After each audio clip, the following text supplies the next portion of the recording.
Genius, gifted, smart.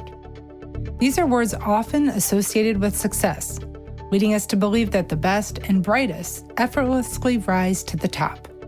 But what if I told you that this narrative is far from reality? Many brilliant individuals never reach their full potential because they're burned out in a system not designed for them. In this episode, we will unravel these myths and discuss the realities faced by exceptional minds with our special guest, Deborah Giannarelli. Together, we'll explore the untold stories of those who navigate a world not built for their brilliance.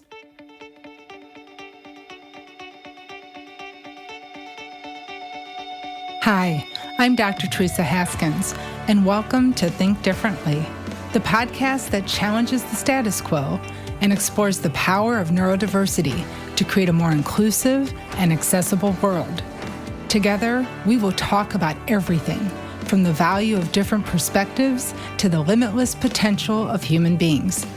We'll explore how embracing differences can lead to endless possibilities and how you can maximize strengths to make a positive impact on the world. So sit back, relax, and join me as we get ready to think differently. Hi, everyone. I want to welcome you to today's conversation where we're going to explore how to empower exceptional minds. People who not only think differently, but have intelligence that goes way beyond our typical understanding of human capabilities. It can be hard to imagine how a gifted individual could have difficulty navigating the world. And that's why I'm so excited to have Deborah Giannarelli with us today, because she is going to give us insight into this phenomenon. And she's an esteemed educator. She was Teacher of the Year 3 times and has pioneered programs for gifted and neurodivergent students. She's also the author of Twice Exceptional Boys and is recognized for her advocacy that has influenced outcomes nationally for gifted and twice exceptional children. Thank you so much, Deb, for being with us today. Well, Dr. Teresa, you could not have a more excited podcast guest. I am very happy to be here. Thank you for inviting me. I'm really personally excited to have you here because, as you know, I'm the mother of twice exceptional boys, and their experiences and our experiences of raising them has really fueled my work and ultimately has led to this podcast. So we all have these different starting points on this journey of twice exceptional individuals. Can you tell us what led you to specialize in the space and supporting gifted students? Sure. So my background, I just finished my 40th year of teaching. I could have gone for another 5 years or more, but I became a new grandmother, so I wanted to devote a little more time to my daughter and her needs as a new mother and get my hands on the little grandbaby. But when I first started teaching, it was in rural North Carolina. I went to East Carolina University and got my elementary education degree and taught K through 5 and loved it. But after about 5 years, I noticed that the students who really weren't getting my undivided attention were the gifted students. I didn't even know about 2E students at that time. So after a very short period in the regular classroom, I started working as a gifted intervention specialist. So my entire career, except for those 5 years or so, I've been in gifted and twice exceptionality. I've taught in 3 different states, North Carolina, then I moved to Texas, and then now I'm in Ohio. So I've taught in very diverse environments and been able to observe children in rural settings, urban settings, suburban settings, private, public schools. So I really have a background in just about every educational setting that's out there. But what I started to know as a gifted intervention specialist, Teresa, is the fact that, these 2E students started coming on board and teachers really didn't know who are these kids. They're really smart, but I see something else going on here. And I became an advocate of twice exceptionality because I noticed that schools generally want to focus on the learning difference side of twice exceptionality. And we'll talk a little more about that definition as we go. But so my advocacy became very strong in twice exceptionality because we need to service both ends of that. And we can't forget about the giftedness and what that means, as well as the areas that might be a challenge for that gifted kiddo. And that brought me to writing the book about twice exceptional boys, because not that there aren't twice exceptional girls, there certainly are, and I've serviced many of them, but these boys just kept coming. So I think it was divine intervention that said, Deb, you need to write about these boys, because their stories are pretty profound. And I so worry about 2E kids either becoming at risk and dropping out of school, graduating from high school, or navigating to college because they just don't feel like they could, master it or be successful at it. So I get very passionate about this whole field of giftedness and twice exceptionality. So 40 years, I have some stories to tell.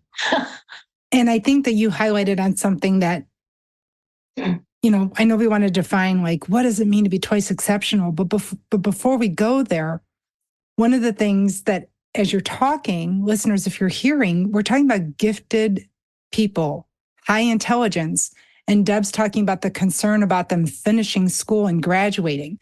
I think a lot of people would find that surprising. Can you share why such bright people often don't finish school? Yes. And to back up just a little bit, Teresa, for listeners, there's really no federal definition of giftedness nor twice exceptionality. But in 2009, there was a joint commission on twice exceptional students that worked with the National Research Center on Gifted and Talented and came up with a definition that most people agree on. And that is a twice exceptional student or adult is one who shows evidence for high potential in achievement in areas such as specific academics. It could be general intellectual ability, creativity, leadership, visual, spatial, performing arts. But they also give evidence of an area of a learning difference. A good friend of mine who I've written another book with doesn't like me to use the word disability. So I've trained myself to say learning difference, and I like it. I like it. So, so a learning difference defined by the federal government or state eligibility requirements, a special learning difference like speech, language disorder, emotional behavior disorder, physical disability, autism spectrum, or other impairments such as attention deficit disorder. So if you think about a kiddo, by the time they're, let's say, junior high, and their needs have not been met on both the gifted side or the learning difference side, they're a whole person, and all of their needs need to be paid attention to, because if we're only looking at a learning difference, by the time that kid's in middle school, their self-esteem, their ability to think that they're going to succeed at anything is probably very, very low. And kids and they know they're smart, but they just can't kind of figure out, no one's really worked with them to understand that, hey, you are really, really super great in this area or these areas, but we also have to work on this as well. And then if you have a gifted kiddo who doesn't really understand why they're struggling in a certain area, they can also have emotional issues with the fact that, gosh, I know I'm really smart and I'm whizzing through math and science, but I cannot write a paragraph. I can't spell. And how am I going to fill out an application for college? Or how am I going to interview with someone when I don't speak well? So those kinds of kids become at risk if they haven't been supported earlier on, and they become ones who start to question themselves as 9th, 10th, 11th graders, thinking about what are my options as I finish high school. And I have heard, I have not had this personally experienced, but I have had cohorts in gifted ed who have had a couple kiddos who dropped out of high school altogether. Yes, they were 2E kiddos and they dropped out of high school because they didn't have the support all around. It can't be just me, one gifted interventionist working with them. Right. I think I'm great, but I'm not the be all end all. And Deb can't be everywhere. Need a whole team.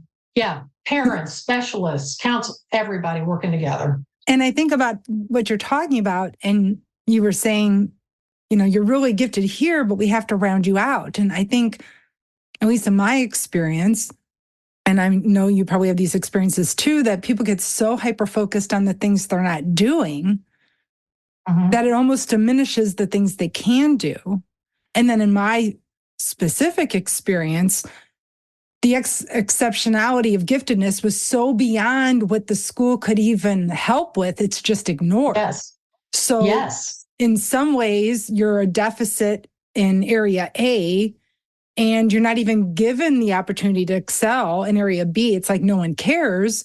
You're bored or a deficit, right? Like there's no middle ground there. Yeah. Teresa, that's an interesting point, because I have been in situations where, I would work with administration and the regular ed teachers to try to create a plan for a TUI student who was so off the charts. They were 2 to 3 years above grade level, if not more, in a particular subject.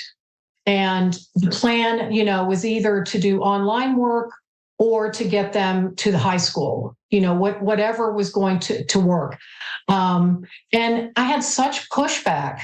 And most of the comments were, well, what do we do with them after they finish this? Like if they're in 6th grade and they're going on to high school to do this, what do we do with them after they finish the high school level math? Well, let's start them on college level work, right? There's no end. I mean, the myopic views that I face sometimes, it was logical to me, but to some, they just kind of put a roadblock up and they didn't even want to deal with it. So you're right. The highly gifted end sometimes faces just as much resistance as trying to work with both together. Let's pick one because I can't do both. No. You can't do both. And well, maybe we all can't appreciate what it's like to be gifted. We can, I think, all relate to being in a situation where you're bored, where you feel like people are talking down to you because you are smart enough, but they keep having you do menial tasks. And so I think that's like one of the things I want people to really understand is being brilliant, while it could be a spectacular gift to you, could actually be a very big burden if you're never given the opportunity to show your skills. And it's because, schools and workplaces are built for scale. And when you're outside the norms, as Deb was just saying, we don't know what to do with you. And when we don't know what to do with something, we ignore it or we diminish it, right? Right. It becomes a little daunting, and I have had some gifted students who became so frustrated in regular ed courses that sometimes they pop off to their teacher. And then I get the comment, it's your student, Deb. Your student is being disrespectful. All of a sudden, it's not our student, it's your student. Talk to them about their attitude. But my point to them was, Teresa, let's this is a learning point for us. Let's understand why that student was frustrated, because behaviors come from somewhere. And if we understand where they came from, then we can help maneuver that child or even adult into a better place. And that's what we all want. We want them to be successful and happy. So if that kid's frustrated and mouthing off to you, they're not being disrespectful in terms of demeaning you and shutting down your class necessarily, but they're frustrated because their needs are not being met. And they may not have capacity at whatever age to actually tell you, hey, you know what? I mastered this 2 years ago. And I've asked for opportunities to do something different, and that has fallen on deaf ears. So now I'm trying a different maneuver, like kids at dinner, right? I'm not eating that broccoli. I'm going to challenge you. And they throw it on the floor. And it's a mess. Teresa, I do want to mention one thing. One thing is, gifted individuals, TUI individuals, asynchronistic development may be a new term for many of your listeners. And I know the parents I consult with now have never heard that term, and they're parents of gifted kids. So it's real important to understand as an educator that these young kiddos, even high school kiddos, can be very advanced academically. Their intelligence can be off the charts, but emotionally, socially, they could be like 4 or 5 years behind their same age peers. Right. So that is a characteristic of giftedness, is asynchronistic development. And that's another reason why I worked with teachers to try to get them to understand that, this 14-year-old is behaving like a fifth grader because of asynchronistic development, as well as their frustration. So now you've got two things, working off each other. And this is what we need to do to help get that child back on track so everyone has a happier experience in school. Yeah. One of the things I talk about, and I think you'll really relate with when it comes to helping parents or teachers or employers understand this concept of asynchronous development, is that we always look at it from the one side, in the sense of, here are the things you're not doing. And, oh, it's because Bobby's mastering physics, but he's behind socially. No one ever flips the script to say, your students have not mastered physics. They've mastered social skills. And no one ever looks at that 5-year-old as a deficit, because it's not normative to master physics. So what I like to tell people is, when you're saying, oh, because this is my son, Braden, he could count to 100 at the age of 2, but he didn't wave or say hello or goodbye. And that was a problem. But no one ever flipped the script to say, but other 2-year-olds don't count to 100. Why is that not a problem? And it's because it's not the normal experience. And Right. So what I try to help parents do, because I feel like there's this two-sided conversation where we talk about the atypical development, but then there's still that focus of, we recognize that your son or daughter is light years ahead of everybody else, but we need to get them up to par. I try to get parents to be like, be comfortable with being different, because none of the other children are going to catch up to your son or daughter in this area.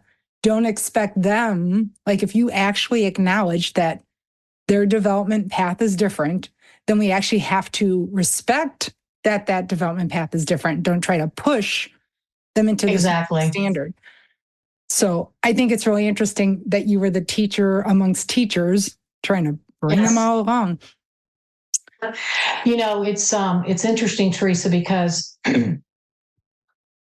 as long as I've been a teacher, and maybe it's just an individual thing, but I really thought all educators that I worked with along the way thought the way I did, in terms of one size doesn't fit all, but I think that because of the way that schools are set up and have been for decades, it's very standardized. Curriculum is standardized. What a child should learn by a certain age is very, linear. And as you said, anything that's different or outside of that, to use an old term, outside that box, is kind of frowned upon. And that's why I just love gifted ed and twice exceptionality, and working with kids and parents and teachers and administrators, because I've had many administrators who never got the lesson either. It's just not something they're taught in their curriculum coming out of college and universities, but everyone's different and unique. And I know time is a constraint and finances are a constraint, just like they are on the office place. But until we really look at an individual and see what their needs are, there's not going to be success in the bigger picture. For the employer in the office, for the kid in the classroom and their teacher, for the parent at home and their kid. All these environments are affected. So yeah, it's challenging. So you were talking about how the box, the machine, the structure, right? Machine. It's a machine. They don't really differentiate instruction. But then you have these teachers, they've had the opportunity to work with you, these gifted students. So then I'm guessing they're learning how to differentiate. Do you see a change in teaching behavior once they've had this exposure, where it's not just for the gifted students, but they really start to stay more attuned to the needs of all the children? Yes. And actually, when I did in-services, whether it was in a school or a district that I taught in, the strategies that I imparted to teachers and engaged with them about were postured in the terms of, this is good for everybody. These are best practices. Now, this is why they really are effective with your high potential kids. But I'm telling you that if you started to integrate them into your classroom, you'd be a happier teacher, and all of your students would be happier. And one of those strategies, I'm just a advocate and fan of project-based learning. And that is something that, some teachers are a little afraid of because you have to give up power and control. And some teachers do not want to do that. And that means that once you have integrated your skills and your concepts and everything into your plan of what your project is that you're imparting to your students, all students of all levels, all twice exceptional kids on the spectrum, all of them, because I've taught all of these in the regular classroom as well as in gifted ed. When you impart that to them and then you step back, you will see their strengths come out, and you are really a guide. You guide your students. And to me, that's what a teacher is. You're not I think the term I heard one time in an in-service was a sage on the stage. You're not, but even now in universities, how much of it is still lecture? Read this book, blah, blah, so as I talk to elementary, middle school teachers about differentiation, I would start very slowly with them to help them understand really how easy it was. And one of the biggest things they were concerned about, Teresa, was grading. How do I grade different work for different students? So I really had to work on that because they were a little fearful that if I give these 5 students this activity and I'm doing a tiered lesson, and these 6 over here are doing a whole nother activity, same skill, but it's tiered, and then these 8 are doing this, how do I grade this? So I go to my computer gradebook system. And so I'd have to kind of teach them how to do that. And I'm a big fan of rubrics. So get off those worksheets and let's start using really great rubrics. And I don't care what your kid's doing in the room. If you have really great rubrics, you can score those kids and explain it to parents, and they love it. And then you can actually do portfolio systems. I'm getting on a tangent here, but it's super easy. You just have to kind of start slow with teachers who never have done it before, because they have to give up a little control and they have to do things a little differently than they've done in the past.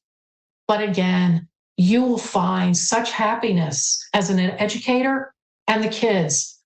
And then the kids go home and love school. And then the parents are happy. So what's not good about it? And as you're talking, for those of you that aren't teachers and your managers, everything that Deb described is the mark of a good manager.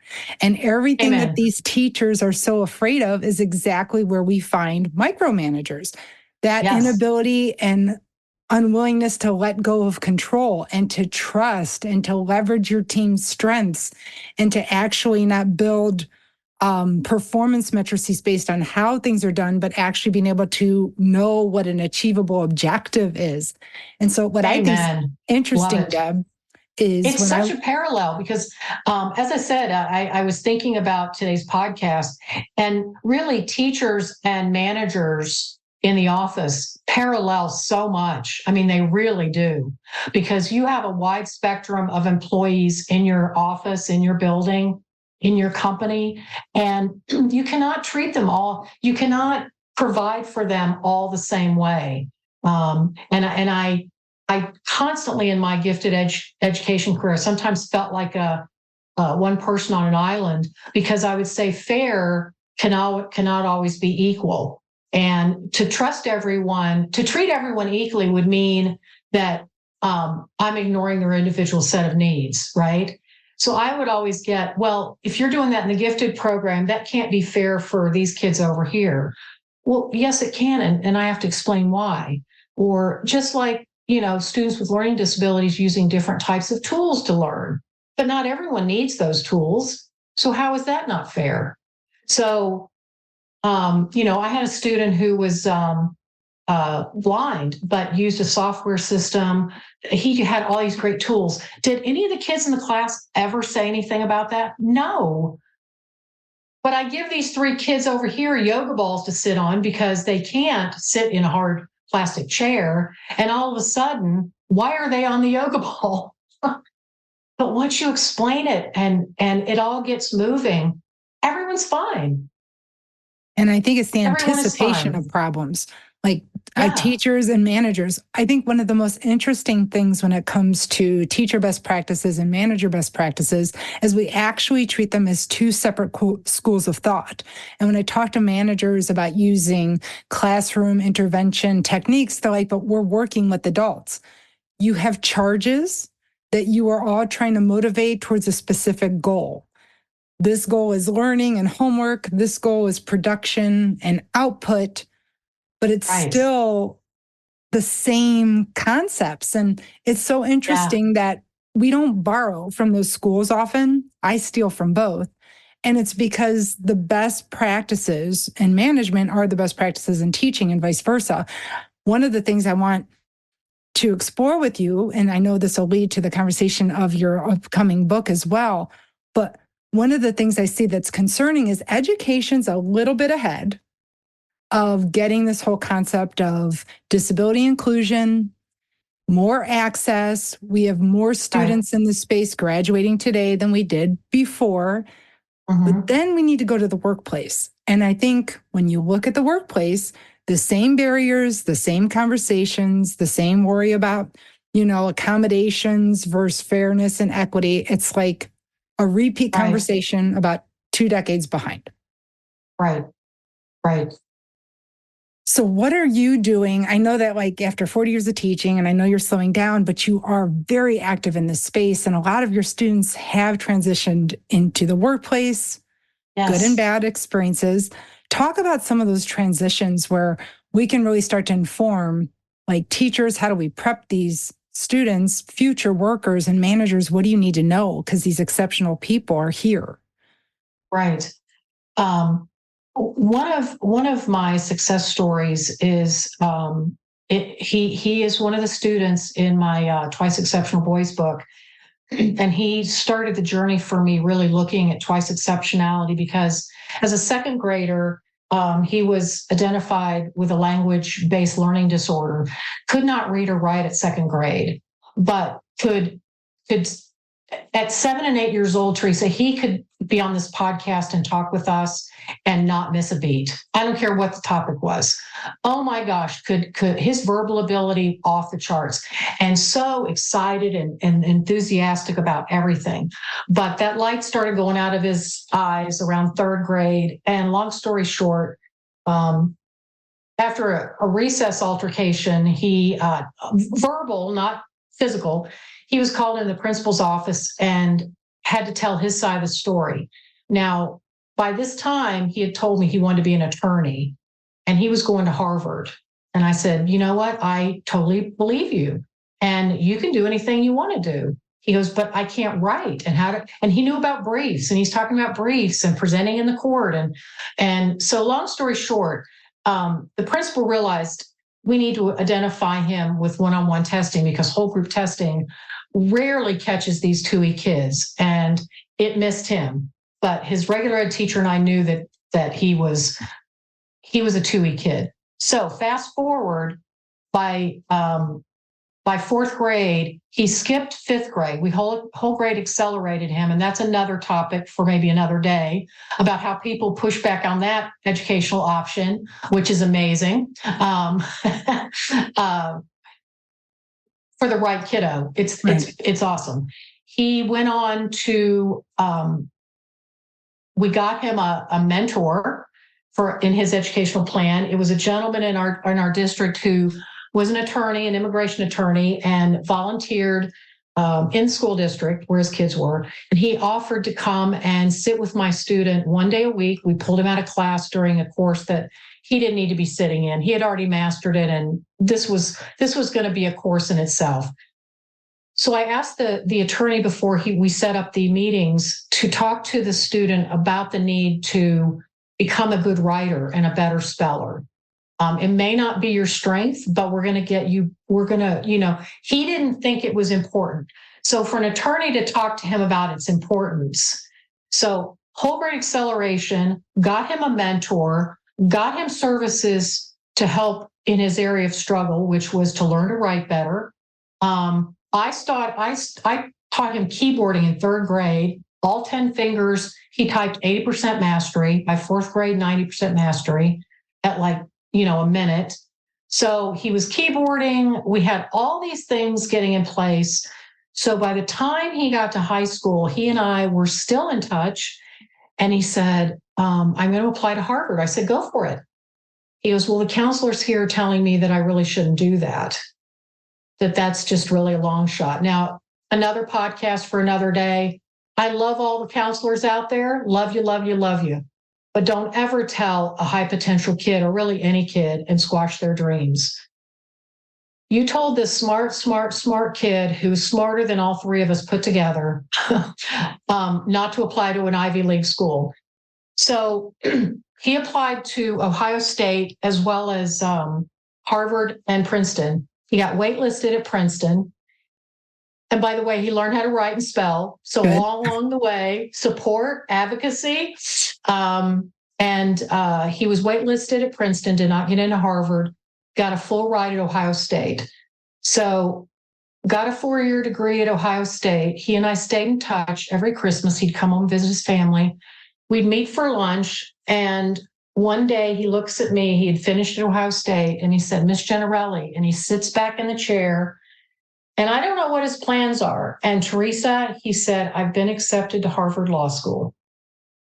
Of course he was. And I'm crying in the restaurant. He's a little emotional. And he is now practicing law in Washington, D.C. Spectacular.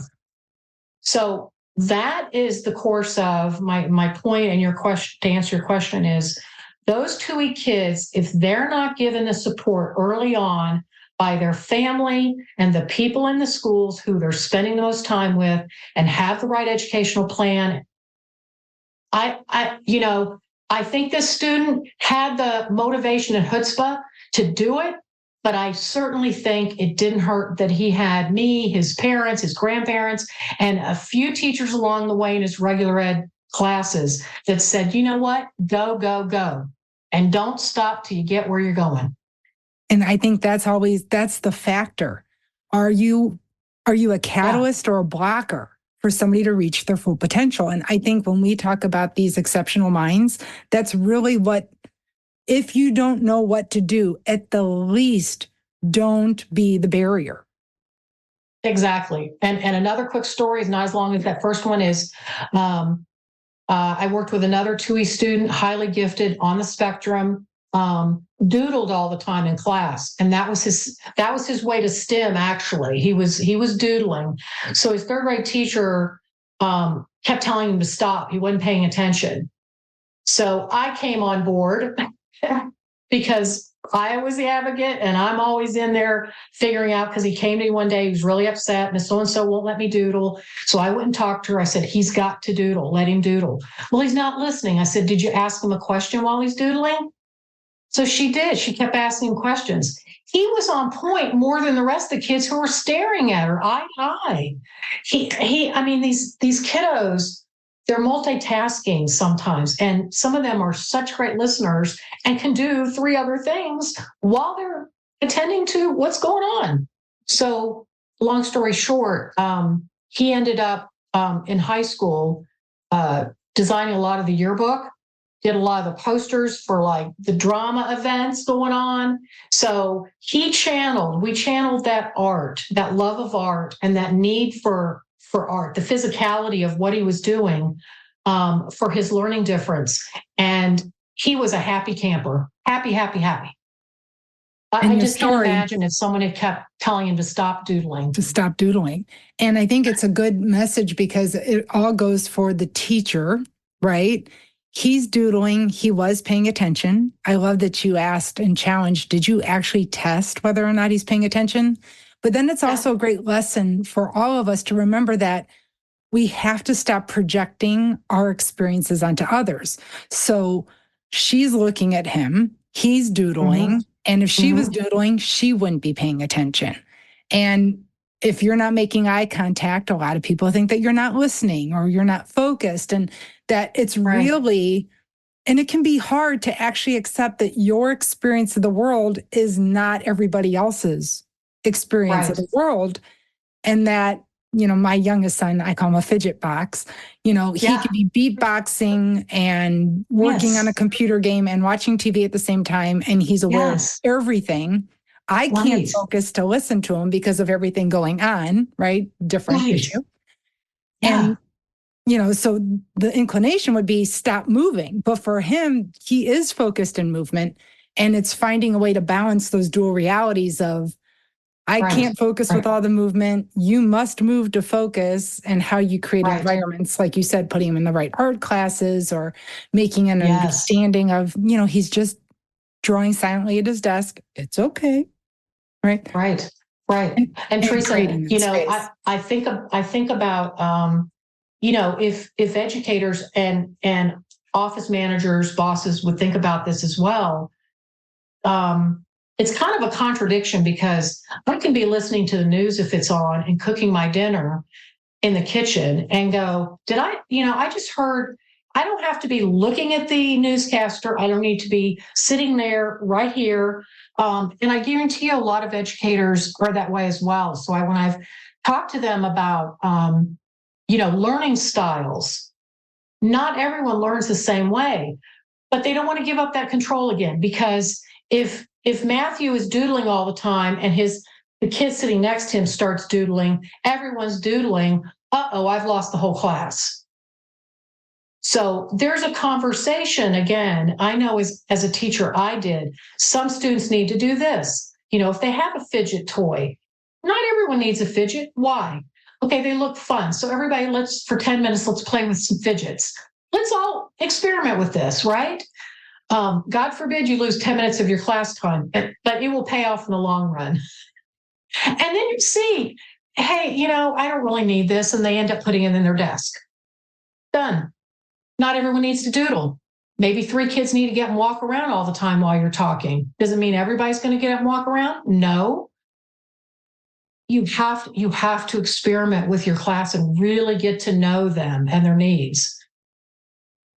And focus on what they can do. And that's employers. Yes, yes.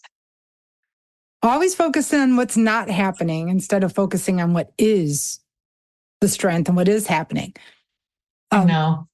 I was thinking about, as you were talking, a lot of the stories and a lot of the learnings for these teachers, and in my experience, the managers, come in a reactive way. So the person presents themselves, and then we have to figure out how to accommodate them because the environment isn't working. Ideally, Deb, we get ahead of this. So what can teachers or leaders do? Like, now twice exceptional people exist. They present differently. They may demonstrate areas that you see are weaknesses, but they're offset by these extraordinary abilities here on the other side. How do you make yourself more ready before they arrive? Right. I tell you what, if I could make it a bumper sticker, it would be, please be proactive and not reactive. I have said that so many times to teachers that have come to me and said, this is what I'm dealing with, and now the parents coming in, and I would ask, why didn't you come talk to me sooner? And I think it starts with communication. I think before you have a TUI student, a student who is very bright, they're on the spectrum, their parents have registered them, the principal's aware, we know what classroom they're going to be in. Let's have the conversation before school ever starts. And I've done that with many teachers. We'll meet up at school before school ever starts. And we'll have a conversation about what's your knowledge of a student on the spectrum? And if you don't have any, let's talk about that. Let's talk about what you think it is.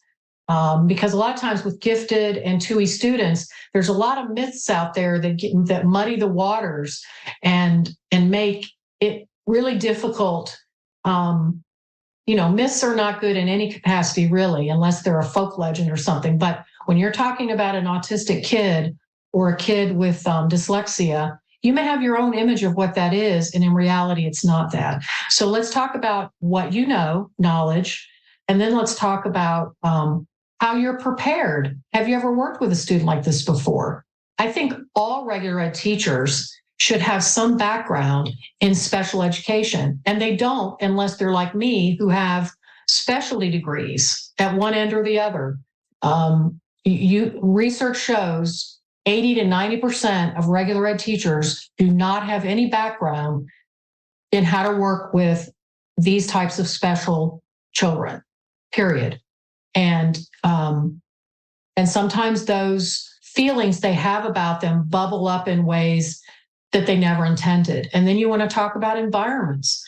You know, if it's a student who needs to move around a lot and all you have are rows of desks, you already have a problem. The kid has not even set foot in your doorway, and you already have a problem because now you have no space designed for someone to get up and walk around other than to leave the room and come back into the room. You don't have a quiet space. Do you have any kind of space where these students who really need peace and calm, or is there a place in the building that is set up for that? I talk to administrators all the time about what kind of space do we have in our school for these kids? Gifted, 2E, even kids that have had a bad day or a bad night at home. Their parents are now divorcing. Their pet died. Do we have any kind of space like that? Because I've worked in schools who have full-time counselors. I've had schools with no full-time counselor. So, Teresa, we can't depend on those types of specialists to be there when these kids need it. So for regular ed teachers, it really, it's like I've had some say, well, you're putting one more thing on my plate. No, we're not. No, I'm not. You are in a profession to support your kids and make them successful and joyful. And that's how they learn. They do not learn when they're stressed and melting down and don't feel cared for, or wanted.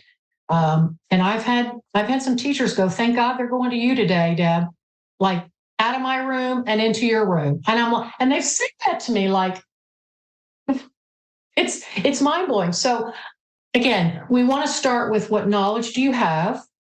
And if you think all gifted kids are snotty-nosed and elitist and, don't need any kind of accommodations, then that's where we need to start. It's a real honest conversation, a communication, gain knowledge, and then prepare yourself. I think when you're not prepared and don't have a plan, what is that? Maybe it's a sport. My husband's in athletics, and it's you prepare to fail to prepare, or whatever that adage is. And it's true. I have seen it more often than not where teachers, they have good lesson plans, but they're not prepared. They're not prepared. They're not prepared for those kids. And ultimately, there's trouble on the horizon. And then you have to be reactive. When all you had to do was some simple modifications, same thing in the office place, simple things that don't cost a lot of money, but you have to have knowledge. You have to have knowledge of your employees. You have to have knowledge of your space and environment. Yeah. Fluorescent lights. I hate fluorescent lights. And I've taught in schools my whole life. And every school in every state has fluorescent lights. And workplaces. So I brought in lamps. Putting everybody in those circles and pits. And who can focus? Yeah. I can't focus. I can't even imagine. Every introvert in the world is telling you, please don't do that. Yes. Right. Yes. Good point, too. I wrote a section in my book about introverts and extroverts. That's another thing. Schools were not designed for introverts. No. I'm an introvert, but yeah. Yeah. And I think people, yes. And when you think about the workplaces, how you get in is based on extroverted ideologies, and success is defined by extroverted ideologies. Yes. And, employers, you need to be aware. You're always saying you want to look for the top talent. And if I told you, I'm going to use the word we don't use, a genius is coming your way. Everybody has visions of Albert Einstein and Steve Jobs and, these brilliant minds, but unpack Mr. Albert Einstein, Dr. Albert Einstein, and he had a lot of issues. He had a lot of communication issues. He had mobility issues. He had asynchronous development too. But that's not what you see because you're just looking at the strength, which is That's what I'm right. trying. Right. You can do it that way. But if you really want the best and brightest minds, you're going to have to take a pause and go, do we have entry? Because while a typical normative person could be your next bright mind, Yes, it could also be somebody who doesn't interview well, needs some yes, task support, may be dyslexic, have different writing abilities, and you're going to miss out on that desired top talent because you haven't figured out how to include people and like yourself. exactly. Exactly. And paralleling that back to the classroom, I've talked to teachers about the fact that they would say, well, you know what? I've never seen that critical thinking ability in them. And then I'm like, what kind of activities are you doing in your class besides, having them read this material and answer these questions? What kind of activities, critical thinking activities have you done? And they might name a couple, and I'm like, those really aren't critical thinking. We're talking about the higher level of, in education, it's Bloom's taxonomy, those really high level thinking type questions. What kind of activities are you providing? Because until you do that, you will not see your introverts come alive. And they will sit back and you'll never know that kiddo. You could be 3-4 months into school and all of a sudden you did this activity and Miss Joanne over here, who's never mumbled a word in your class, is all of a sudden, it's like she's a whole other person because you changed the activity. Like you're talking about, and I'm bouncing around here, but when John Truitt and I wrote the second book on navigating neurodiversity, he's a 2E individual on the spectrum, and we talked quite a bit about how interviewing should be different now. It shouldn't just be a standard. You're going to be here at 3:00. You're going to meet with Mr. Jones. And that's all this person knows. When in reality, if you tweaked it and said, I'm going to send you a week ahead, these 20 questions, this is what we're going to talk about. Bring your own laptop if you feel comfortable, because, I'm going to have you do this little activity. And if you want your own computer, bring it. Because you throw someone like John into an environment where he can't use his own equipment, he's already blown the interview, and all you had to do was tell him to bring his own computer. So we talk quite a bit about that. So they parallel again, providing the right activities to get the most out of all these kinds of lovely children. And then in the office place, all you had to do is tweak the interview a little bit, give them But a it's break that midway through, control. whatever it is. It's all that control.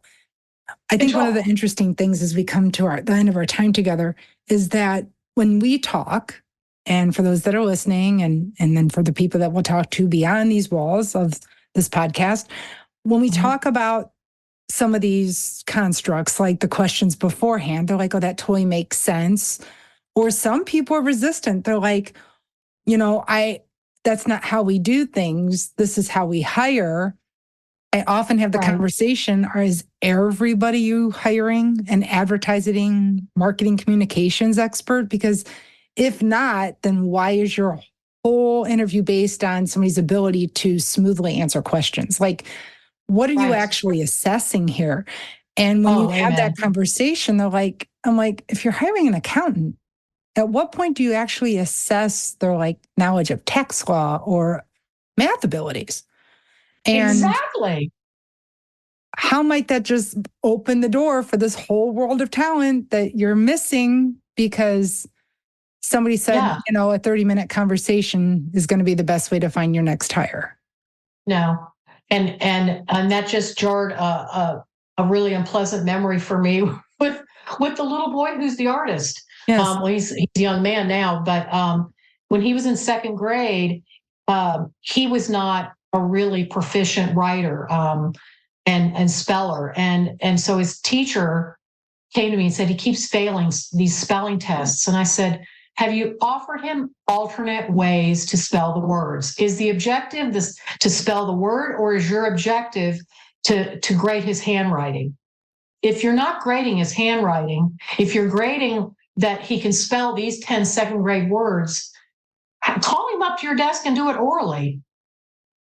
How difficult is that? And again, she just looked at me like, wow, I never thought of that. Really? What was your objective? And if you're hiring someone, what's your objective? Like you said, Teresa, I want an amazing accountant. I don't want someone to sit in front of me who's an extrovert and can talk about any topic and I'm bubbly and happy. You never found out if I'm a great accountant. Oh, I like them. I connected with them. Their energy's good. Well, a lot of these folks, their energy may not be great, but they may be the gift your company's been looking for. And I love landing there. So as we think about, I think we have more conversations to come, but as we wrap up this awareness of exceptional minds, because I really don't think people are aware. So you are now aware, audience. Is there anything you'd like to add as a final thought to our listeners in terms of something that they should really keep in mind as they go forward? And then, of course, how they could contact you to learn more. Right. Well, I know this may be a stale thing to say, but we have to keep an open mind. And I know many people think they have open minds, just like when people try out for American Idol, they think they're good singers. No, not everyone's a good singer, and not everyone has open minds. So I think we have to open our minds to the reality that we're all different. We all have strengths. We all have challenges. Some have greater strengths and greater challenges, but we have to keep an open mind and give them the opportunities they need to be successful. And if that means, we have to tweak a few things that we haven't done in the past, let's try it and do it and see what the result is. And you might be absolutely shocked at the result in a good way. And I think that kind of leads, I'll just say a little bit more about this gentleman. I met John Truitt. I met him on LinkedIn. 2E individual, highly gifted, on the spectrum. Didn't know he was on the spectrum till he was about 45. His marriage was failing, and a marriage counselor said, "Oh, I spectrum." So long story short, his story is fascinating, absolutely fascinating. And he was looking for someone to help him write it that understood twice exceptionality. And he found me. And once I met him and talked with him for like 3 times, I said, your story has to be told. And it has to be told because of this open-mindedness. John's one individual, John Truitt's one individual, and we're all unique. But his story has threads that I think every really smart person with a learning difference will relate to.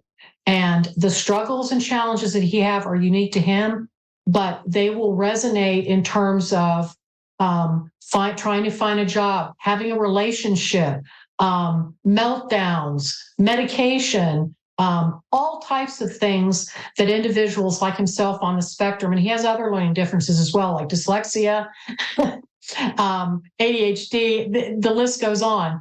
OCD, how he's managed to have quite a successful life, regardless of these challenges. And the giftedness is a challenge because being gifted is neurodiverse. You think differently, you learn differently. So that book's coming out next fall, and it's going to be a good way to help us continue advocating for twice exceptional adults. This book is about adults, not children, and how we need to really be open to them as employers and people who date someone that's twice exceptional. And it's just, it's so exciting. I've learned so much. I've worked with neurodiverse kids, but John was my teacher, and it's just been such a wonderful, wonderful experience. So I impart with, my last words are, again, when you think you know someone, you don't know them until you get to know them, right?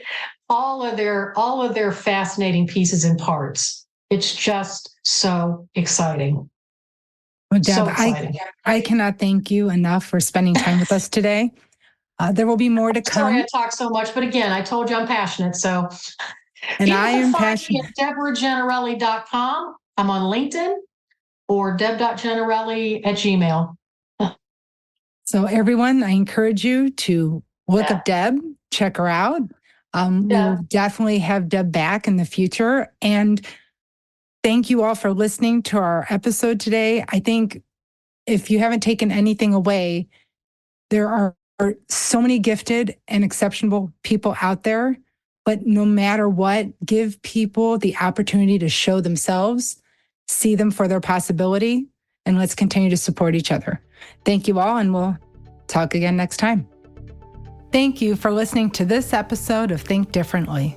I hope you found our discussion today insightful and thought-provoking. I want to thank Audio Works Studios for their exceptional production and recording support. Without their expertise and dedication, this podcast would not be possible. If you enjoyed this episode, we encourage you to share it with others. Your support helps us to reach new audiences and promote neurodiversity in our world. Also, be sure to subscribe to this podcast on iHeartRadio, Spotify, Apple Podcasts, or your favorite platform so that you can stay up to date on the latest episodes.